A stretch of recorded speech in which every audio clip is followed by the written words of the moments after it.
مثل العالم والجاهل كمثل البصير والأعمى. صدق الله مولانا العظيم وصدق رسوله النبي الأمين الكريم، ونحن على ذلك لمن الشاهدين والشاكرين، والحمد لله رب العالمين.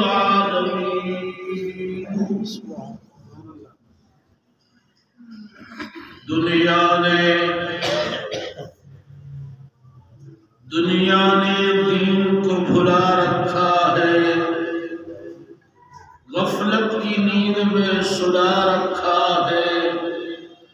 اس دور میں خوش نصیب وہ ہے کہ جس نے قرآن مجید کو کھلا رکھا ہے۔ مومن کا یہ ایمان ہے، مومن کی یہ پہچان، اخلاص میں ہو روح تو اخلاق میں ہو جان۔ ایمان کی بجلی ہو تڑپتے ہوئے دل میں، ایک ہاتھ میں تلوار ہو ایک ہاتھ میں قرآن۔ یا الہی تو ہمیں عامل قرآن کر دے، پھر نئے سرے سے مسلمان کو مسلمان کر دے۔ وہ پیغمبر جسے سرتاج رسل کہتے ہیں، اس کی امت کو ذرا تابع قرآن کر دے۔ گمراہ نہ ملے گا تمہیں شیطان سے بدتر، اور ہادی نہ ملے گا تمہیں قرآن سے بہتر۔ کیوں نہ ہو اسلام دنیا بھر کے دینوں میں ممتاز، وہاں مذہب کتابوں میں، یہاں قرآن سینوں میں۔ تمام حضرات عقیدت اور محبت سے نماز والا درود پڑھتے ہیں۔ اللہم صلی علی محمد وعلی آل محمد کما صلیت علی ابراہیم وعلی آل ابراہیم انک حمید مجید۔ اللہم بارک علی محمد وعلی آل محمد کما بارکت علی ابراہیم وعلی آل ابراہیم انک حمید مجید۔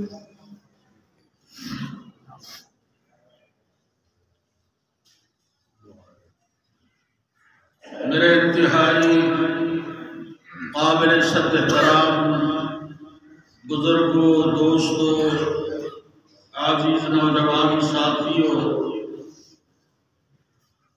آپ کے اس علاقے میں، آپ کی اس جامع مسجد میں زندگی میں پہلی مرتبہ آنے کا موقع ملا۔ آپ سے ہم کلام ہونے کا اللہ نے موقع عنایت فرمایا ہے، اور پھر وہ بھی جب رمضان المبارک کا مہینہ برکت الرفعت اور عظمت والا مہینہ ہے، اور آج کا دن بھی جمعۃ المبارک کا دن ہے۔ تمام عظمتیں الحمدللہ اکٹھی ہو گئی ہیں، اور آپ بھی اکٹھے ہو گئے ہیں۔ سب کو سبحان اللہ، سبحان اللہ۔ میرے بھائی اور دوستوں، اردو تو سمجھ میں آتی ہے نا؟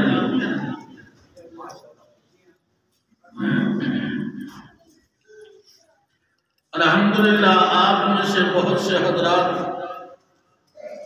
ایسے ہوں گے یقیناً جنہوں نے ہمارے بزرگوں کی زیارت بھی کی ہوگی، مصافحہ بھی کیا ہوگا، اور ان کا فیض بھی حاصل کیا ہوگا، ان کے بیانات بھی سنے ہوں گے۔ میرے نانا جان حافظ الحدیث والقرآن حضرت مولانا محمد عبداللہ درخواستی نور اللہ مرکزہ، اور میرے والد محترم شیخ المحدثین والمفسرین حضرت مولانا شفیق الرحمن درخواستی رحمۃ اللہ علیہ۔ الحمدللہ ہمارے بزرگ اپنی علمی اور دینی خدمات کے پیش نظر کسی بھی تعارف کو محتاج نہیں ہے. 150 سالہ دینی خدمات ہیں. اور میرے نانا جان حضرت درخواستی رحمت اللہ علیہ وہ حضرت درخواستی کہ جنہیں دیکھ کر امام مکہ نے مصلی امامت کو چھوڑ کر مشائخ عرب کو جمع کر کے کہا تھا کہ وہ لوگوں آج اگر کسی نے وقت کے ولی کو دیکھنا ہے اور عکس ابو ہریرہ کو دیکھنا ہے تو وہ حافظ الحدیث حضرت درخواستی کو دیکھ. کیوں؟ اس لیے کہ حضرت درخواستی رحمت اللہ علیہ کو 1,00,000 احادیث رسول اللہ صلی اللہ علیہ وسلم زبانی یاد تھی. سبحان اللہ سبحان اللہ. اور ان کے علمی جانشین اور ان کے نواسا میرے والد محترم جو حضرت درخواستی کے ساتھ بیٹھ کر 25 سال جنہوں نے تفسیر اور حدیث پڑھائی، حضرت مولانا شفیق الرحمان درخواستی رحمۃ اللہ علیہ، انہیں 10,000 احادیث رسول اللہ صلی اللہ علیہ وسلم سند سمیت زبان یاد تھی. سبحان اللہ. میرا اس خانوادے سے تعلق ہے. تو میرے بھائیو دوستو، رمضان المبارک کی مناسبت سے میں آپ حضرات کے سامنے عظمت قرآن، فضیلت قرآن، فضیلت رمضان المبارک اور قرآن کی نظر میں سیرت محمد مصطفیٰ احمد مصطفیٰ محمد رسول اللہ صلی اللہ علیہ وسلم کے متعلق چند باتیں بیان کرنا چاہوں گا. دعا فرمائیں کہ اللہ رب العزت ہمیں ہمیشہ اپنی کلام قرآن مجید سے وابستہ فرمائے. آمین کہیں. جب تک یہ قرآن نہیں آیا تھا خود میرے محبوب محمد رسول اللہ صلی اللہ علیہ وسلم کو بھی مکہ کے لوگ محمد ابن عبداللہ کہتے تھے. جب قرآن نازل ہوا تو محمد رسول اللہ بن گئے. اقرا کے آنے کے بعد حضور اکرم صلی اللہ علیہ وسلم کا موضوع اور آپ کا مقام بدل گیا. حضور اکرم صلی اللہ علیہ وسلم عالم برزخ کو جاتے جاتے 2 چیزیں کتاب اللہ اور سنت رسول اللہ دے گئے. فرمایا ایک اللہ کا قرآن ہے، ایک میرا فرمان ہے. جو مانے لے مسلمان ہے، جو نہ مانے بے ایمان ہے. اور عظمت قرآن کا تقاضا ہے کہ لا یمسہ الا المطہرون. جب تک تم پاک ہو کر نہ ہو قرآن کو ہاتھ نہیں لگا سکتے. حضرت عمر فاروق کو ان کی بہن نے عظمت قرآن کی طرف متوجہ فرمایا. کہا اے بھائی عمر، آپ غسل کر کے آئیں، وضو کر کے آئیں، کپڑے بدل کر آئیں، آپ پاک ہو کر آئیں تو میں آپ کو پاک کتاب سناؤں گی. جب بہن نے قرآن کی تلاوت کی تو فاروق اعظم کا نقشہ بدل گیا. جو شکار کرنے آیا خود شکار ہو گیا، طالب دیدار ہو گیا، محمد کا حقدار ہو گیا، خود نبی کی خدمت میں جانے کو تیار ہو گیا. سبحان اللہ سبحان اللہ. یہی کتاب ہے.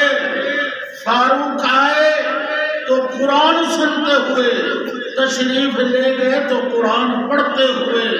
جس طرح میرے پیغمبر سید الانبیاء ہیں، میرے اللہ نے جو کتاب دی وہ کتاب سید الکتب. سبحان اللہ. تو میرے بھائیو دوستو، رمضان اور قرآن کا بڑا گہرا تعلق ہے. رمضان اور قرآن کی بڑی گہری یاری ہے. قرآن رمضان میں آیا. قرآن رمضان میں آیا، رمضان قرآن میں آیا، اس لیے رمضان کی بھی شان بن گئی۔ سب کہتے سبحان اللہ، سبحان اللہ۔ لا تعداد حمد و ثنا اس ذات کبریا کی کہ جس نے اس بھولی بھٹکی انسانیت کی ہدایت کے لیے اپنا محبوب نبی اس امت کو دے کر احسان عظیم کیا۔ انگنت درود اس محسن اعظم محبوب نبی صلی اللہ علیہ وسلم پر کہ جس نے مکہ المکرمہ کی گلی کوچوں میں، طائف کے بازار میں، بدر کے میدان میں، حنین کے گھمسان میں، مدینہ کی گلیوں میں، رات کے سناتوں میں، پتھروں کی برسات میں امت کو دین حق کی دعوت دی، صراط مستقیم دکھایا اور زندگی گزارنے کے لیے اپنا سنہری اسوہ پیش کیا۔ اور اللہ کا قرآن پڑھ کر اللہ کے محبوب نے ہر جگہ قرآن کی دعوت کو عام کر دی۔ سبحان اللہ، سبحان اللہ۔ میرے بھائیو دوستو، قرآن اور رمضان کا بڑا گہرا تعلق، قرآن اور رمضان کی بڑی گہری یاری ہے۔ میں نے 2 آیات پڑھی ہیں۔ شہر رمضان الذی انزل فیہ القرآن ھدی للناس وبینات من الھدی والفرقان فمن شہد منکم الشہر فلیصمہ۔ اللہ رب العزت ارشاد فرما رہے ہیں، یہ رمضان المبارک کا مہینہ وہ مہینہ ہے جس میں ہم نے قرآن کو نازل کیا، جو لوگوں کے لیے ہدایت کا ذریعہ ہے، اور اس قرآن میں واضح نشانیاں حق و باطل کے درمیان فرق کی ہیں۔ جو شخص یہ چاہے اور جو شخص اس ماہ میں موجود ہو، اس کو چاہیے کہ وہ رمضان کے روزے رکھے۔ تو میرے بھائیو دوستو،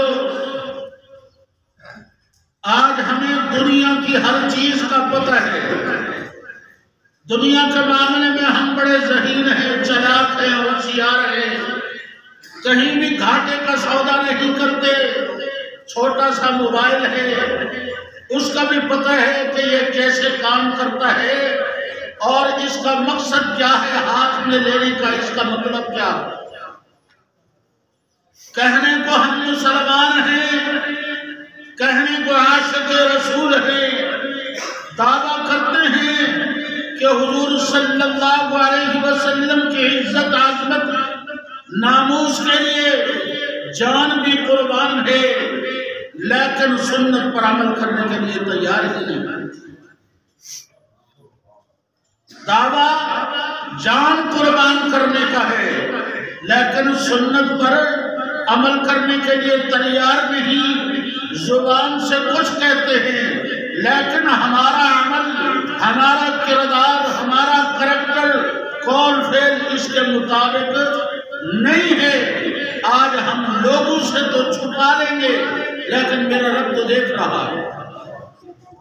میرا بندہ کس حال میں زندگی گزار رہا ہے، دعوے بہت کر رہا ہے، نعرے بہت لگا رہا ہے، جذبات میں بہت ہے، لیکن اعمال ایسے ہیں، کہتا کچھ اور ہے اور کرتا کچھ اور ہے۔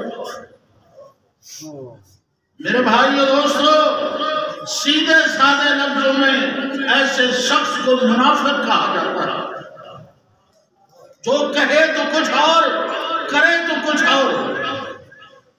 تو میرے بھائیو دوستو، آج بھی ہم بڑے دعوے کرتے ہیں کہ میں سچا مسلمان ہوں، میں پکا مسلمان ہوں، مجھے حضور صلی اللہ علیہ وسلم سے محبت ہے، میں عاشق رسول ہوں، لیکن بتاؤ قرآن کا معنی کیا ہے، قرآن کا مفہوم کیا ہے، قرآن کا مطلب کیا ہے، قرآن ہمارے پاس آیا کیوں ہے، میرے رب نے اپنے محبوب پر کیوں اتارا۔ آج ہر چیز کا پتہ ہے، یہ نہیں قرآن کے معنی اور مضمون کا پتہ نہیں۔ میرے بھائیو دوستو، دنیا کی ہر چیز کا پتہ ہے، ہر کسی نے اپنی اپنی قبر میں جانا ہے۔ میرے رب نے سب سے پوچھنا ہے، بتاؤ میرا دین تم تک پہنچا تھا، میرا کلام تم تک پہنچا تھا؟ میرے نبی صلی اللہ علیہ وسلم نے پتھروں کی برسات میں بھی امت کو قرآن کریم پہنچایا۔ آج امت کہاں کھڑی ہے؟ دنیا میں کھو گئی، دنیا میں آنے کا مقصد کا پتہ نہیں ہے، دنیا کی ہر چیز کا پتہ ہے، اللہ کے کلام کا پتہ نہیں، محمد رسول اللہ صلی اللہ علیہ وسلم کی سیرت کا پتہ نہیں۔ میری اماں عائشہ صدیقہ رضی اللہ تعالی عنہا سے کسی سائل نے پوچھا، امی ذرا مجھے بتائیں گی، مجھے سمجھائیں گی کہ میرے پیغمبر میرے محبوب کی سیرت کیا ہے؟ میری اماں عائشہ صدیقہ رضی اللہ تعالی عنہا نے ارشاد فرمایا، کیا تم قرآن نہیں پڑھتے؟ سائل نے کہا، امی میں قرآن تو روزانہ پڑھتا ہوں، میں پیغمبر کی سیرت پوچھنا چاہتا ہوں۔ میری اماں عائشہ صدیقہ رضی اللہ تعالی عنہا نے ارشاد فرمایا، کان خلقہ القرآن، الحم سے لے کر والناس تک سارا قرآن میرے پیغمبر کی سیرت۔ سبحان اللہ، سبحان اللہ۔ آج ہم تراویح پہلے پڑھتے ہیں، روزہ بعد میں رکھتے ہیں، قرآن پہلے ہے۔ آج آپ کے دلوں میں قرآن کی محبت کو اجاگر کرتے جاؤں گے جو سبحان اللہ، سبحان اللہ۔ دیکھو اللہ نے قرآن میں فرمایا، اِنَّا نَحْنُ نَزَّلْنَا الذِّكْرَ وَإِنَّا لَهُ لَحَافِظُونَ، کہ بے شک اس قرآن کو نازل بھی ہم نے کیا ہے، اس کی حفاظت بھی ہم خود کریں گے۔ اور یہاں اللہ رب العزت بتا رہے ہیں، بتلا رہے ہیں، اہمیت دلا رہے ہیں، یہ ساری کائنات میرے رب نے بنائی، وہ ہمارا مالک ہے، رب ہے، خالق ہے، رازق ہے، لیکن کہیں اللہ نے یہ نہیں کہا کہ اس چیز کی حفاظت میں خود کروں گا۔ حالانکہ محافظ تو وہی ہے، لیکن یہاں اللہ بتا رہے ہیں اس کی وجہ کیا ہے؟ اس کی وجہ یہ ہے کہ دیکھو، کتاب اور کلام میں یہ فرق ہے، کتاب جسے لکھا جائے اور کلام جسے بولا جائے، تو اللہ جو کچھ بولے ہیں، اللہ نے تکلم فرمایا ہے، اللہ نے گفتگو کی ہے، وہ قرآن مجید ہے۔ جو شخص یہ چاہے میں اللہ کی بولی بولوں، اللہ سے ہم کلام ہوں، اللہ سے گفتگو کروں، اللہ سے باتیں کروں، اس کو چاہیے وہ قرآن مجید کی تلاوت شروع کر دے، گویا وہ اللہ سے باتیں کر رہا۔ سبحان اللہ، کتنا بڑا مقام ہے۔ تو پہلی وجہ، پہلی چیز کیا ہے؟ قرآن اللہ کا کلام ہے۔ کیا ہے؟ قرآن اللہ کا کلام ہے۔ اور اس کی دوسری وجہ، حفاظت کی دوسری وجہ، ایک طرف تو قرآن اللہ کا کلام ہے، دوسری طرف اللہ کے محبوب محمد رسول اللہ صلی اللہ علیہ وسلم کی سیرت کی کتاب ہے۔ سبحان اللہ۔ دنیا کی کوئی کتاب کسی نبی کی سیرت نہیں، مگر قرآن مجید الحم سے لے کر والناس تک سارا قرآن میرے پیغمبر کی سیرت ہے۔ سبحان اللہ۔ جو کچھ قرآن میں قال ہے وہ میرے نبی کی سیرت میں حال ہے، جو کچھ قرآن میں نقوش بدار ہیں وہ میرے نبی کی سیرت کے اعمال ہیں۔ اگر قرآن کریم علم ہے تو محبوب عمل ہے، اگر قرآن کریم اجمال ہے تو آقا اس کی تفصیل ہے، اگر قرآن کریم ذکر ہے تو آقا اس ذکر کے مذکر ہیں، اگر قرآن کریم نصیحت ہے تو آقا ناصح ہے، اگر قرآن کریم وعظ ہے تو آقا واعظ ہیں، اگر قرآن کریم ہدایت ہے تو آقا ہادی ہیں، اگر قرآن کریم نور ہے تو آقا سراج منیر ہے، اگر قرآن کریم رحمت ہے تو آقا رحمت للعالمین ہے۔ سبحان اللہ، نعرہ تکبیر، اللہ اکبر۔ اور دیکھیں جب تک قرآن اترتا رہا محبوب صلی اللہ علیہ وسلم بتاتے رہے کہ یہ کلام خدا ہے، کتاب خدا ہے، نور ہدایت کی کتاب ہے، اور جس دن سے میرے آقا اپنے رب کے حضور تشریف لے گئے قیامت تک قرآن تعارف کرا کر بتا رہا ہے کہ وہ محبوب خدا ہیں، سید الانبیاء ہیں، خاتم الانبیاء۔ میں کہوں گا جس طرح میرے محبوب کی نبوت قیامت تک ہے، اسی طرح قرآن کی ہدایت بھی قیامت تک ہے۔ خدا رب العالمین ہے، میرا محبوب رحمت للعالمین ہے، کعبہ قبلہ العالمین ہے، قرآن ہدی للعالمین ہے۔ جب تک خدا کی خدائی رہے گی، کملی والے کی مصطفائی رہے گی، اس وقت تک قرآن کی بھلائی رہے گی۔ کہو انشاءاللہ۔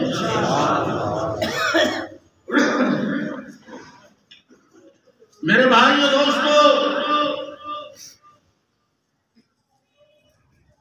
لا تعداد حمد و ثنا اس ذات کبریا کی، 100,000 شکر کہ ایک مرتبہ پھر اللہ تبارک و تعالی نے رمضان المبارک کی شکل میں ہماری دنیا بنانے، آخرت بنانے، عاقبت سنوارنے، نیکیوں کو بڑھانے، گناہوں کو گھٹانے بلکہ مٹانے کا ہمیں حسین موقع عنایت فرما دیا۔ سب کو سبحان اللہ۔ سبحان اللہ۔ جتنا بھی اللہ کا شکر ادا کرے اتنا کم ہے کہ ایک مرتبہ پھر ہماری زندگیوں میں اللہ نے ہمیں رمضان کا یہ عظیم الشان فضیلت والا مہینہ ہمیں نصیب فرمایا۔ اللہ نے ہمیں قرآن عطا فرمایا، وہ قرآن کہہ دو شان والا۔ اللہ نے ہمیں اپنا محبوب عطا فرمائے، وہ بھی شان والے۔ اللہ نے ہمیں رمضان المبارک کا مہینہ عطا فرمایا، وہ بھی شان والا۔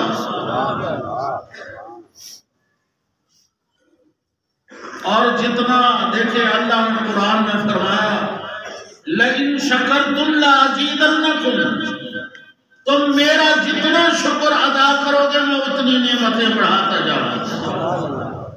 اب شکر ادا کرنے میں کتنا وقت لگتا ہے؟ یا اللہ تیرا شکر ہے۔ اور مفسرین نے کہا اگر تم کہہ دو یا اللہ تیرا لاکھ لاکھ شکر ہے تو اللہ رب العزت لاکھوں نیکیاں تمہارے نام اعمال میں لکھ دیں گے، کیونکہ اللہ کے خزانے میں کمی نہیں ہے۔ کنجوس مت بنو۔ اور مفسرین سے پوچھا گیا کتنا شکر ادا کریں؟ تو بھائی ہم اللہ کا شکر ادا کر سکتے ہیں، اللہ نے ہمیں کتنی نعمتوں سے نوازا ہے۔ تو میں ایک طرف تو عرض کر رہا تھا کہ قرآن کی حفاظت کے ذرائع، اللہ فرما رہے ہیں اس کی حفاظت میں خود کروں گا۔ تو 2 وجہ تو آپ کو بتائیں کہ ایک تو اللہ کا کلام ہے، دوسری طرف الحمد سے لے کر والناس تک سارا قرآن میرے پیغمبر کی سیرت ہے۔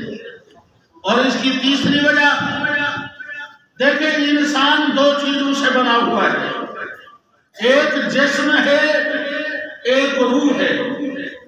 میں اور آپ زندہ سلامت ہیں تو روح کی بدولت ہے، اگر روح نہ ہو تو انسان مردہ ہے، انسان کسی کام کا نہیں۔ تو میرے رب نے جس طرح انسان کے جسم کی غذا کا انتظام کیا، اسی طرح روح کی غذا کا بھی انتظام کیا۔ آج ہمیں اپنے جسم کی غذا کا پتہ ہے، انواع و اقسام کے کھانے کھاتے ہیں، پھل اور فروٹ کھاتے ہیں، میوہ جات کھاتے ہیں، بلکہ ہمیں ان فروٹوں کی رنگت، ان کی خوشبو، ان کے ذائقے کا پتہ ہے، مزے لے لے کے ہم کھاتے ہیں۔ لیکن میرے رب نے جو انسان کی روح کی غذا کا انتظام کیا، آج ہمیں اس کا پتہ ہی نہیں۔ آج ہمارا جسم بیمار ہو جائے، ہم ڈاکٹروں اور حکیموں کے پاس جاتے ہیں کہ میرا جسم ٹھیک ہو جائے، ہم لاکھوں کروڑوں روپیہ خرچ کرنے کے لیے تیار ہیں، بلکہ زندگی کی آخری شام تک ہماری کوشش ہوتی ہے کہ میرا جسم ٹھیک ہو جائے، تندرست توانا ہو جائے، بیماری ختم ہو جائے۔ لیکن آج ہماری روح بیمار ہے، آج ہماری روح زنگآلود ہو چکی ہے، آج روحانی بیماریاں ہمارے اندر پیوست ہو چکی ہے، حسد ہے، بغض ہے، ریا ہے، تکبر ہے، جھوٹ ہے، منافقت ہے، بے ایمانی ہے، بے ایمانی ہے، شرک ہے، یہ تمام قبیحہ اور رذیلہ بیماریاں ہمارے اندر پیوست ہو چکی ہے، لیکن ہمیں اپنی روح کو غذا پہنچانے کا آج ہمارے پاس وقت نہیں، آج ہمیں پتہ ہی نہیں۔ دیکھو، مومن کی روح کی غذا اللہ کا کلام ہے، سب کا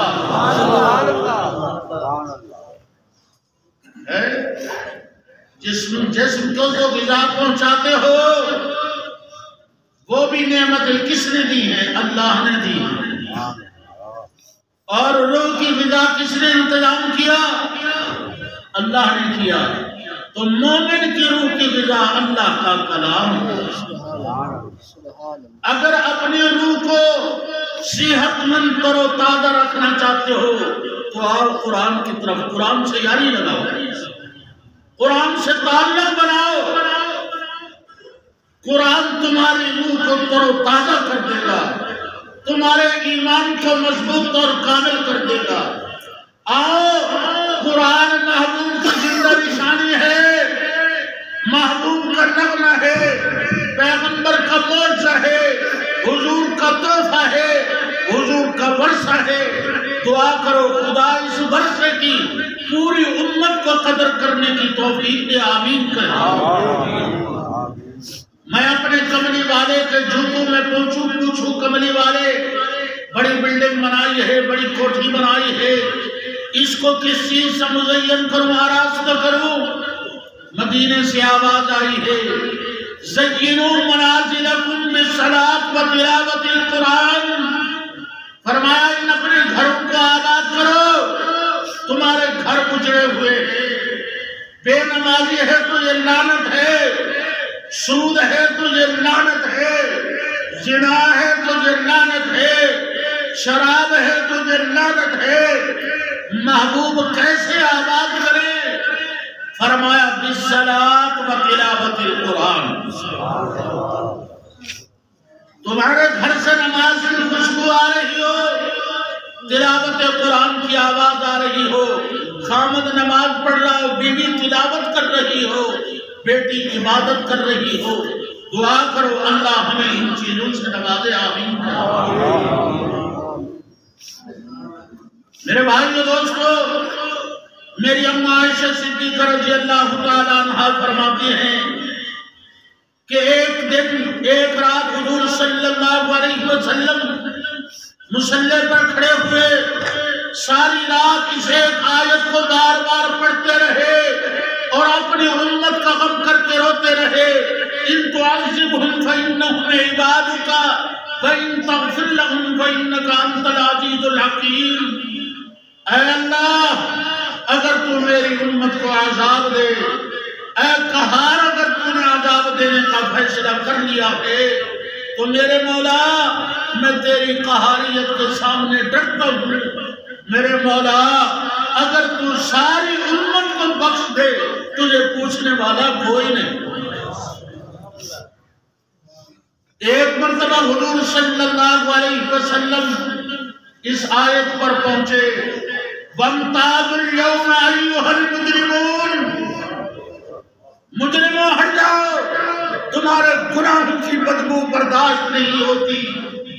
میری اماں عائشہ صدیقہ رضی اللہ تعالیٰ عنہ فرماتی ہیں میں نے دیکھا کہ مصلی بھیگ چکا تھا، حضور صلی اللہ علیہ وسلم نے فرمایا عائشہ اس آیت نے محمد کا جگر ہلا کر رکھ دیا۔ میرے نبی کریم صلی اللہ علیہ وسلم کریا گئے، بدر کا میدان ہو، حنین کا گھمسان ہو، مدینہ کی گلیوں میں، رات کے سراٹوں میں، پتھروں کی برسات میں امت کو دین حق کی دعوت دی، قرآن پڑھایا، قرآن سکھایا، قرآن سنایا اور اس پر عمل کر کے پوری امت کو دکھلا دیا۔ آج امت کہاں ہے؟ آج ہمیں دنیا میں آنے کا مقصد کا پتہ نہیں، دنیا کی ہر چیز کا پتہ نہیں۔ تو میرے بھائی اور دوستو، اس حفاظت کے ذرائع کی چوتھی وجہ وہ بھی سمجھ لیں۔ دیکھیں آج ہر ملک کا اپنا اپنا قانون ہے، آج ہر ملک کا اپنا دستور ہے۔ دنیا کے اندر جتنے بھی ممالک ہیں، خواہ وہ مسلم ممالک ہیں یا کفار کے ممالک ہیں، ہر ملک کا اپنا آئین ہے، اور یہ آئین کس نے لکھا ہے؟ انسان نے لکھا ہے۔ انسان کے لکھے ہوئے آئین سے کوئی غداری کرے، ایک بات مشترک ہے پوری دنیا میں کہ اس آئین سے کوئی غداری کرے اس کی سزا موت ہے۔ لیکن میرے رب نے جو انسانیت کا آئین، ہدایت کا منشور، راہ زندگی کا نور اللہ نے اپنے محبوب پر اتارا، اللہ کے محبوب نے اس آئین پر، اس آئین کی ایک ایک شق پر عمل کر کے امت کو دکھلا دیا۔ کتنے مسائل، مشکلات اور پریشانیاں آئیں، لیکن اللہ کے محبوب نے اس آئین پر عمل کیا۔ آج امت کہاں کھڑی ہے؟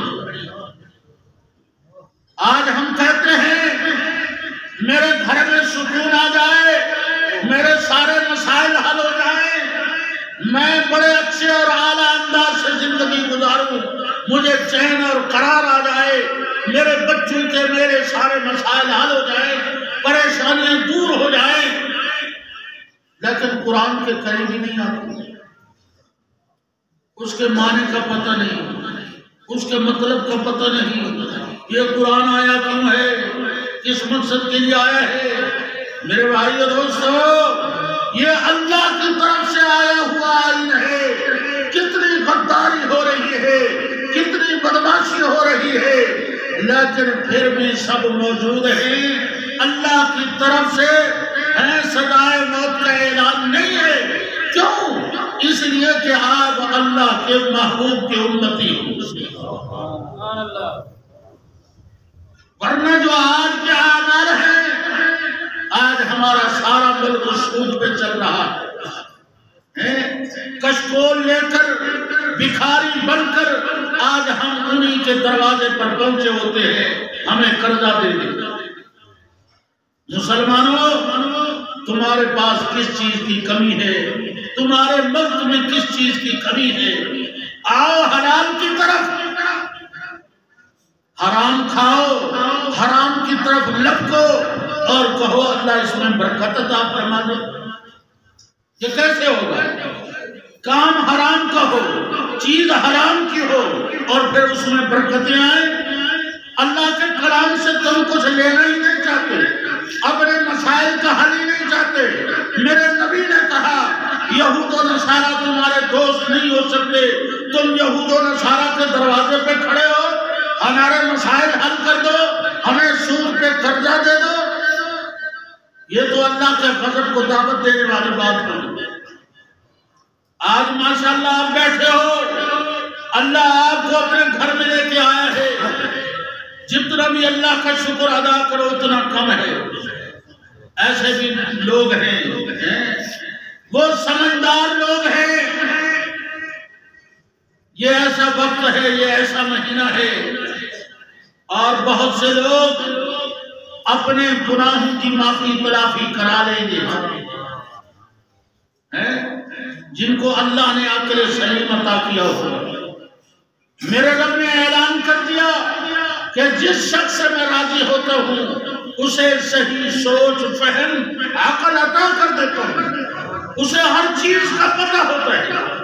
آج دنیا کا معاملے میں ہم سب پتہ ہے، ہر چیز کا پتہ ہے، اس کا فائدہ کیا ہے، نقصان کیا ہے، لیکن دین کے معاملے میں یہ تو ہم بھولے بن جاتے ہیں، بے وقوف بن جاتے ہیں، بھولے بن جاتے ہیں، بے وقوف نہیں بھولے بن جاتے ہیں۔ وہ جی میں سے کوئی پتہ ہی نہیں، کوئی پتہ رکھ رہا۔ وہ زمانہ گیا جب کسی ایک شخص کو پتہ چلتا فلاں کے پاس میرے پیغمبر کی حدیث ہے، ایک ایک ماہ پیدل سفر کر کے وہاں پہنچتے تھے صحابہ کرام کے میں وہ حدیث حاصل کرنا۔ آج قرآن ہمارے گھروں میں رکھا ہے، علماء کے پیچھے نماز پڑھتے ہیں، وعظ و نصیحت سنتے ہیں، اور جب بیان ہوتا ہے بڑا سر پھولتے ہیں، سبحان اللہ وحدہ بھی کہتے ہیں، لیکن عمل کرنے کے لیے تیاری نہیں۔ میرے بھائیو، سچے بن جاؤ، پکے بن جاؤ، کھڑے بن جاؤ، دوگلے نہ بنو۔ دنیا سے چھپا لو گے، لوگوں سے چھپا لو گے، میرا رب دیکھ رہا ہے۔ روزے کا تعلق بھی اسی سے ہے، یہ ایسی نیکی ہے کہ اللہ دیکھ رہا ہے۔ آپ علیحدہ کمرے میں جاتے ہیں، آپ جنگل میں ہیں، آپ پیاسے ہیں، گرمی کا جوبن ہے،